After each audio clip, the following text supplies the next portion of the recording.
कोकण मंडळाची 4700 घरांची लॉटरी फेब्रुवारीमध्ये काढली जाणार आहे।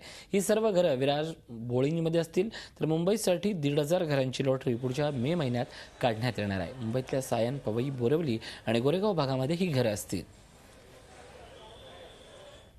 कोकण मंडळाची 4700 घरांची लॉटरी साधारण आपण जानेवारी ते फेब्रुवारी कन्स्ट्रक्शनमध्ये महिना 2 महिन्याचा कालावधी मागं पुढे होऊ शकतो, त्यावेळेला आपण काढणार आहोत। आणि ही जरी विरार बोळींज या ठिकाणी घरं असली तरी आपल्याला कल्पना आहे की ही रेल्वे लाईनवरची घरं आहेत आणि मुंबईत काम करणारा व्यक्ती किंवा मध्यमवर्गीय किंवा लोअर मिडल क्लासचा जो नोकरदार वर्ग आहे हा मुंबईत दीड तासाच्या ट्रेनच्या अंतराने येणारा असतो।